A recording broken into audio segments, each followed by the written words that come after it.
Hi, I'm Phil Constantine, and on this Travels with Phil, we're going to Washington, D.C., and look at two places that are directly associated with Abraham Lincoln, both Ford's Theater, where he spent his last moments, and here at the Abraham Lincoln Memorial Monument. And this is right at the end of the mall, and it is just a massive place out here. But it's had a lot more associations than just with Abraham Lincoln. Protests were held here. 1930s, Marian Anderson sang there because she couldn't sing elsewhere. Martin Luther King came here in the 60s with civil rights. And other people have been here both for protestations and for celebrations. The 4th of July fireworks are held here. But let's go see a video about Martin Luther King. All right, directly in front of me, I'm at the the Lincoln Memorial. There it says, "I had a dream." Martin Luther King Jr., the March on Washington for Jobs and Freedom, August 28, 1963. This is where he stood when he gave the "I Have a Dream" speech. The rally, all the other folks that appeared. Very quickly, we'll go up the steps to the Lincoln Monument. All right, here I am, the Lincoln Monument. There he is, right there. There's also a thing in here about whether or not there's an error in the writing. Let me show you what I'm talking about. All right, at the Lincoln's Monument, there's those folks that say there's an error on here. Now, if you see it toward the top where it says "all sought," and if you go up 4 lines from "all sought," you see where it says "future." No.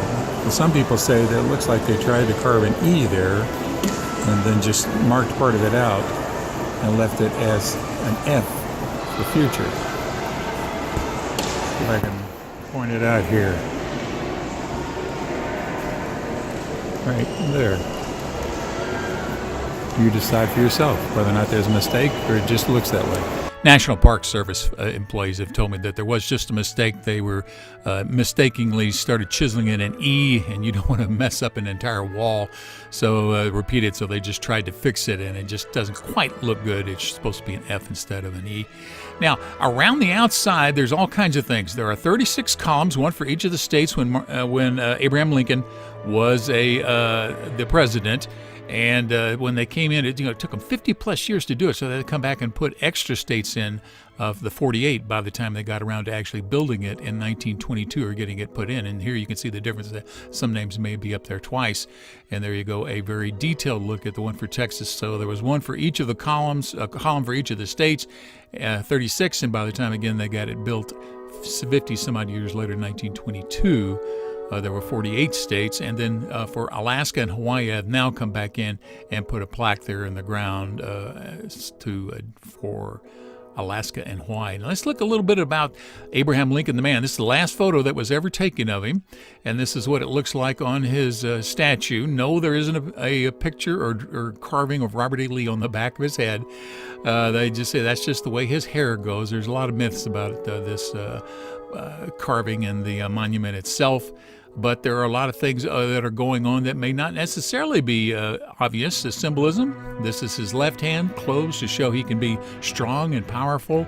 His right hand is open to show that he can be open and understanding and open to other ideas and other people.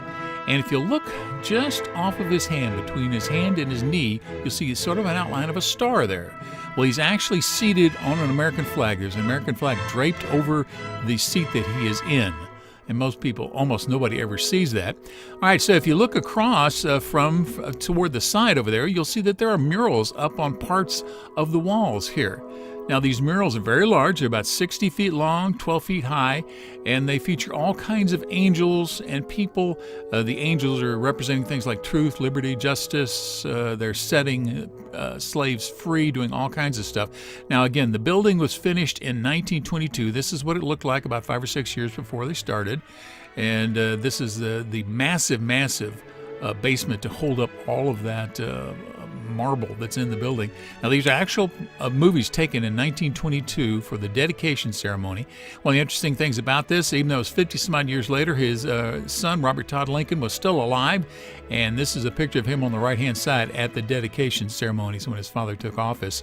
Now, Lincoln's first inauguration, 1861, And after that, he had the Emancipation Proclamation done. Then his second inauguration is considered one of the best speeches ever given by a president during an inauguration.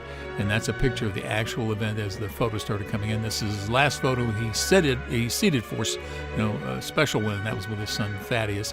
And then Ford's Theater. Well, that's where he went to go see a play. It was a really good day for him on that day up until this point. Let me give you some video. Travels with Phil continues from the American History Museum, Smithsonian. What you see there is the hat worn by Abraham Lincoln as he went to Ford's Theater the night that he was assassinated. And this is Ford's Theater. They still have the booth draped with presidential flags. It's not been changed other than clean and to do some sprucing up. That's the actual gun that was used to shoot him. This is a knife that John Wilkes Booth stabbed the Army officer that was with him. And again, some pictures of the booth itself. He basically considered himself a plain kind of guy, a normal kind of person. Now, across the street is where he was taken. They had to put him somewhere where doctors could treat him. There were beds over here across the street, so the folks over there said, sure, bring him in. And this is where he was placed. Now, he was a rather large man, and he couldn't quite fit right in the bed, so they put him at a bit of an angle. So those are some of the contemporary drawings that were done. These are actual pictures of the room. I took these pictures myself in about 2004, I think it was. That's why they're a little bit green. He didn't have quite as good of a camera. But so this is where he ended his life. And a plain kind of a guy, simple thinking, he liked to think. And here are the last words of the video from a National Park Ranger. So then, in the darkness of the theater, he reaches over and takes his wife's hand. That simple gesture symbolizing the joys and the triumphs of that day. And she pulls away saying, what will they think of you hanging all over me? And the last words he will ever say are, they will think nothing of it, my dear.